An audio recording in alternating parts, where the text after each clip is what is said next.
యువతల బంధుకు వస్తే ఎంపీ కావ్యమ్మ కనబడ్డది.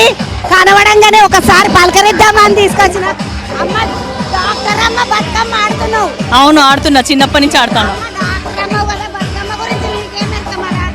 9 రోజులు ఆడుకుంటాం కదా, చిన్నప్పటి నుంచి కూడా పసుపు కుంకుమ వేసి పూలతోటి పేర్చుకొని తర్వాత గౌరమ్మని పెట్టుకొని మంచిగా చుట్టుగా బతుకమ్మ పాటలు వాడుకున్నాక తీసుకెళ్ళి నీళ్ళల్లో వేయడము.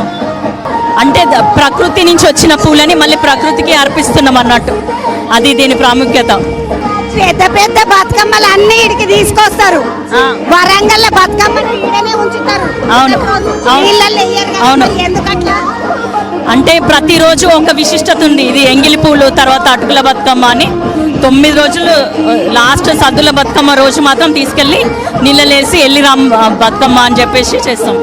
అమ్మ నువ్వు ఎంపీ అయినాక మొదటిసారి బతుకమ్మ ఏమన్నా కొత్తగా నువ్వేమన్నా వాళ్ళకి సౌలతులు చేపిస్తున్నావా ఆడపిల్లలకు? తప్పకుండా చేస్తా, ఎందుకంటే మహిళలే నన్ను అధికంగా ఓట్లేసి గెలిపించినారు కాబట్టి మహిళలకు సంబంధించిన ఏదైనా కూడా నేను ప్రత్యేక దృష్టి పెట్టి చేస్తాను.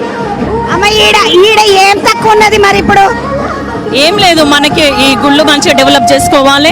ప్రతి గుడిలో ఈ రోజు వరంగల్లో మాత్రం ప్రత్యేకంగా ఎంతో మంది మహిళలు వస్తారు. వాళ్ళకి మంచినీళ్ళు కానీ లేకపోతే మిగతా సదుపాయాలన్నీ మైదానం క్లియర్ చేసుకోవడం కానీ ఇవన్నీ చేయడానికి కృషి చేస్తాము.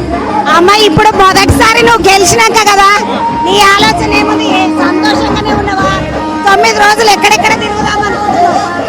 ఇక మనం ఎక్కడ పిలిస్తే అక్కడికి వెళ్ళడమే, ఆడుకోవడమే, మన తోటి సోదరుమళ్ళతోటి పండుగ చేసుకోవడము. 9 రోజులు ఆడుకోవడం చాలా సంతోషంగా ఉంటుంది. ప్రత్యేకంగా ఎంపీ అయినాక ఆనందం వేరుంటుంది. ఎంపీ అయినాక ఆనందం వేరున్నదని చెప్తున్నది కావ్యమ్మ. కడియం కావ్యమ్మ ఈడ వరంగల్ కాడికించి ఎంపీ అయినాక మొదటిసారి బతుకమ్మకి వచ్చింది. అమ్మ మీ అమ్మకు నమస్తే బతుకమ్మ పండుగ. థ్యాంక్ యూ అమ్మ. అందరికీ ఆడపడుచులందరికీ కూడా తెలంగాణ రాష్ట్రంలోనే కాకుండా దేశాల్లో ఆడుకుంటున్న నా తెలంగాణ ఆడపడుచులకి అందరికీ కూడా దసరా మరియు బతుకమ్మ పండుగ శుభాకాంక్షలు.